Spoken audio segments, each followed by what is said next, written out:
Hello and welcome to the amazing session of धमाका batch. तो आ गए हम लेक्चर नंबर 7 में, केमिस्ट्री के topic particle nature of electromagnetic radiation, और उसमें हम पढ़ेंगे प्लैंक्स क्वांटम थ्योरी। चलिए शुरू करते हैं। तो कई तरह के एक्सपेरिमेंट्स किए गए सच एज डिफ्रैक्शन और इंटरफेरेंस। हालांकि ये सारे एक्सपेरिमेंट्स को वेव थ्योरी या फिर wave nature of electromagnetic radiation के द्वारा हम समझाया गया था, लेकिन कई सारे ऐसे फिनोमिनन थे जो कि क्या बोलते इलेक्ट्रोमैग्नेटिक थ्योरी होने के बावजूद नहीं समझा पाए गए थे। तो मैं कुछ यहाँ पर लिख देता हूँ।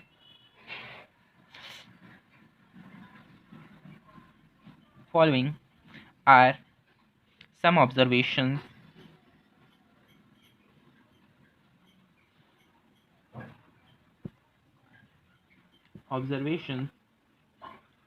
which could not be explained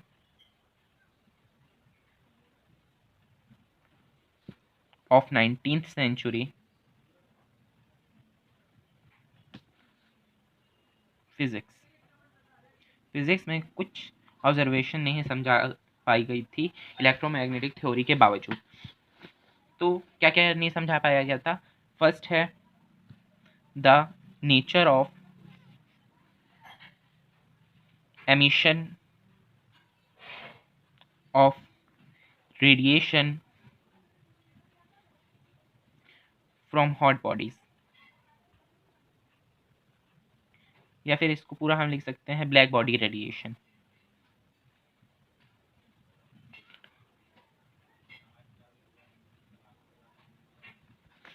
ये पॉइंट्स 4 पॉइंट्स हैं, मैं ऐसे ही लिख देता हूँ और फिर उसके बाद डिटेल में एक्सप्लेनेशन कर दूंगा। Second, ejection of electrons from metal surface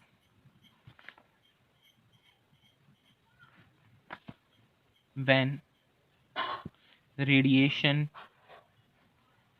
strike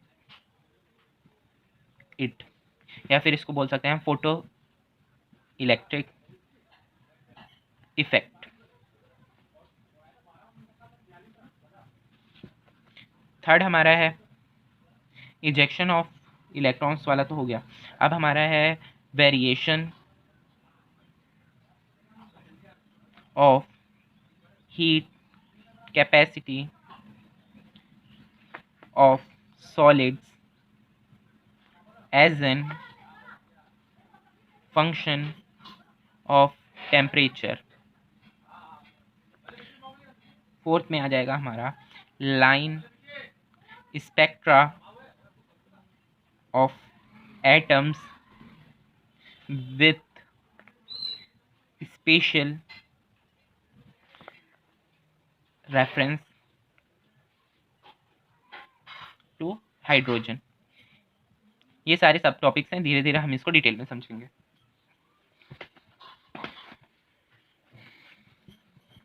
तो ये फर्स्ट वाला नंबर है, the nature of emission of radiation from hot bodies, या फिर हम इसको कह सकते हैं ब्लैक बॉडी रेडिएशन।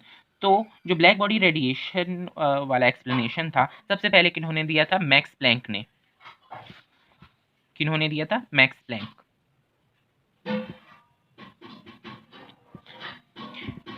इन 1900। और इनका जो एक्सप्लेनेशन था बहुत ठोस था, बहुत कॉन्क्रीट टाइप का एक्सप्लेनेशन था।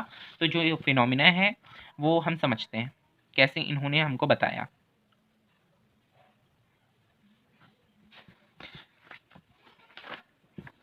जब सॉलिड्स हीटअप होते हैं तो वो रेडिएशन एमिट करते हैं। जब सॉलिड हीटअप होते हैं तो वो रेडिएशन एमिट करते हैं, वो भी बहुत ही वाइड रेंज ऑफ वेवलेंथ में।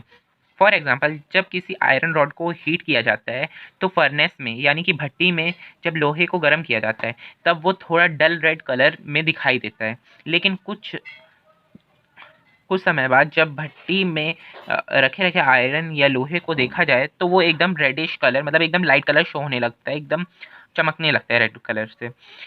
और हम जब टेम्परेचर को धीरे धीरे इंक्रीज करें तो इसका बाद में गर्म,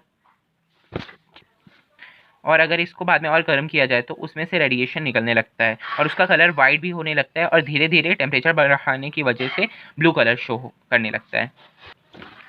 अगर हम इन टर्म्स ऑफ फ्रीक्वेंसी में बात करें तो उसका मतलब होगा कि the radiation emitted goes from a lower frequency to a higher frequency as the temperature increases. मतलब जैसे ही टेम्परेचर बढ़ेगा तो जो रेडिएशन निकलेगा, जो रेडिएशन एमिट होगा, वो लोअर फ्रिक्वेंसी से जाके हायर फ्रिक्वेंसी में जाएगा। जैसे कि जो red colour lies in the lower frequency region, red colour lies in the lower frequency region rather than that, जो ब्लू कलर रहता है, ब्लू कलर बिलोंग्स और लाइज टू द हायर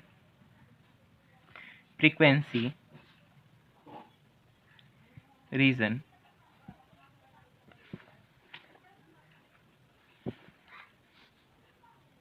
किसमें? इलेक्ट्रोमैग्नेटिक स्पेक्ट्रम में।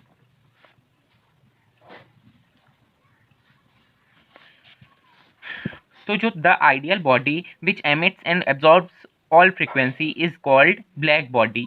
मतलब जो आइडियल बॉडी रहती है, जो एमिट कर सकती है, मतलब निकाल सकती है, या फिर एब्जॉर्ब अपने अंदर ले सकती है जितनी भी फ्रीक्वेंसी को, उसको हम कहते हैं ब्लैक बॉडी। और जो रेडिएशन एमिट होता है या एब्जॉर्ब होता है, खासकर जो एमिट होता है बॉडी में, तो उसको हम कहते हैं ब्लैक बॉडी रेडिएशन। मैं इसको लिख देता हूँ।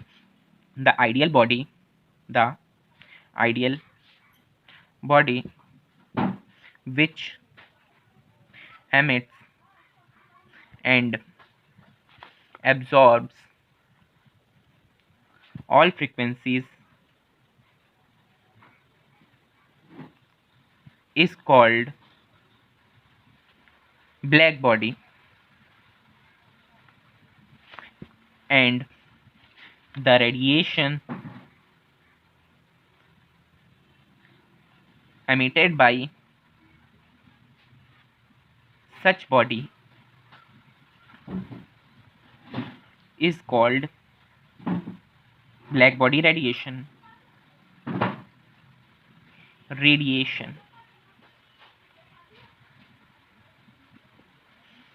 जो ब्लैक बॉडी का रेडिएशन किस पे डिपेंड करता है? टेम्परेचर पे डिपेंड करता है। तो हम इसको लिख सकते हैं ब्लैक बॉडी का रेडिएशन, ब्लैक बॉडी के पे जो रेडिएशन रहता है वो किस पे डिपेंड करता है? टेम्परेचर पे। मतलब हम डायरेक्टली प्रोपोर्शनल लिख सकते हैं temperature.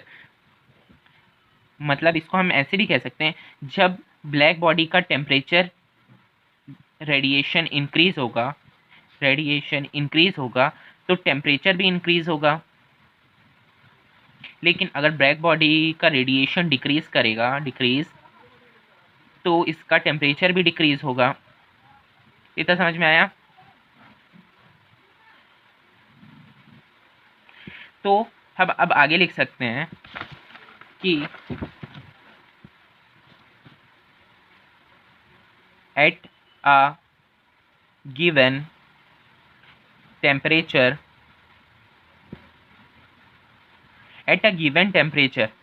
Intensity of radiation increases. Radiation की इंटेंसिटी इंक्रीज होगी विथ डिक्रीज ऑफ वेवलेंथ,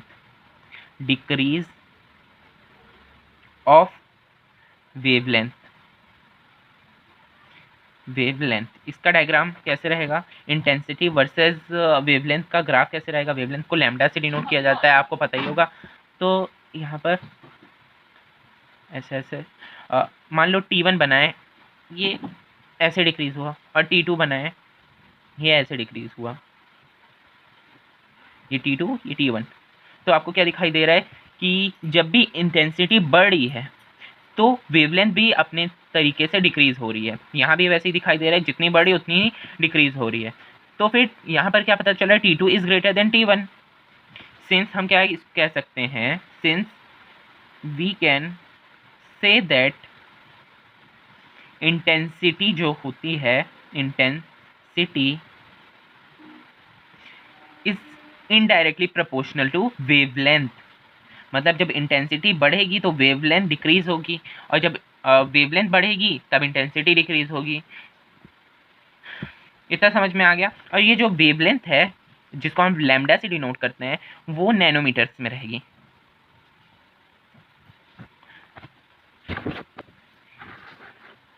ये एक्सपेरिमेंट का result wave theory of light को सेटिस्फाई नहीं कर रहा था। फिर प्लैंक ने सजेशन दिया कि एटम और मॉलिक्यूल जब डिस्क्रीट रहेंगे यानी जब अलग रहेंगे तभी एमिट या एब्जॉर्ब कर पाएंगे, नहीं तो अगर कॉन्टिन्यूस मैनर में आएंगे तो वो एमिट या एब्जॉर्ब नहीं कर सकेंगे। और ये सोच काफ़ी पॉपुलर थी उस टाइम पर। प्लैंक ने एनर्जी के स्मॉलेस्ट क्वांटिटी को क्वांटम नाम दे दिया था। मतलब यहाँ हम लिख सकते हैं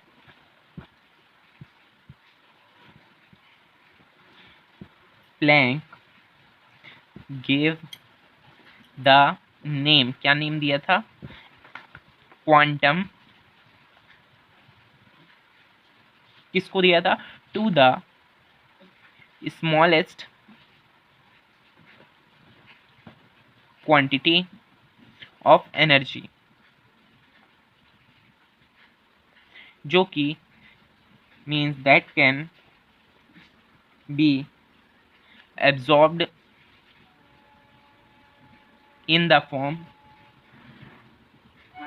of electromagnetic radiation। इतना समझ में आया कि प्लैंक ने एनर्जी के स्मॉलेस्ट क्वांटिटी को क्वांटम नाम दिया जो एमिट या एब्जॉर्ब करती हैं इलेक्ट्रोमैग्नेटिक रेडिएशन के फॉर्म में। अब energy of quantum of radiation is proportional to the frequency, means क्या लिख सकते हैं? एनर्जी जिसको हम ई से डिनोट करते हैं of quantum of radiation is proportional to its frequency। मतलब फ्रीक्वेंसी को हम इस टाइप से डिनोट करेंगे v। इसका मतलब हम क्या कह सकते हैं? जो एनर्जी रहती है वो डायरेक्टली प्रोपोर्शनल रहती है फ्रीक्वेंसी के। अगर ये क्या है? प्रोपोर्शनैलिटी कांस्टेंट, मतलब प्रोपोर्शनल वाला साइन है। तो जब ये साइन को हम हटाते हैं तो हमेशा इक्वल के साथ साथ कोई प्रोपोर्शनैलिटी कांस्टेंट भी आ जाता है। क्या आता है? Proportionality constant. तो अब यहाँ कौन सा प्रोपोर्शनैलिटी कांस्टेंट आएगा देखते हैं। E is equal to H और ये V मान लो, तो ये है हमारा प्रोपोर्शनैलिटी कांस्टेंट H, जिसको हम कहते हैं प्लैंक्स कांस्टेंट। क्या कहेंगे? प्लैंक्स कांस्टेंट, क्योंकि ये थ्योरी तो प्लैंक ने दी थी 1900 में। और जो प्लैंक्स कांस्टेंट की वैल्यू रहेगी वो रहती है 6.626 इंटू 10⁻³ या 34 जूल्स। अब इस थ्योरी से Planck was able to explain the distribution of intensity in the radiation from the black body as the function of frequency और wavelength of different temperature. Through this theory, मतलब इस theory के through या फिर with this theory, Planck क्या कर पा रहे थे? Planck was able to explain the distribution of intensity Planck क्या करने में मतलब सफल हो रहे थे? मतलब क्या एक्सप्लेन कर पा रहे थे? डिस्ट्रीब्यूशन ऑफ इंटेंसिटी को एक्सप्लेन कर पा रहे थे। किसमें? रेडिएशन में। फ्रॉम ब्लैक बॉडी, किसी भी ब्लैक बॉडी पर as a function of frequency के फंक्शन में या फिर वेवलेंथ में एट डिफरेंट टेम्परेचर, अलग अलग टेम्परेचर में।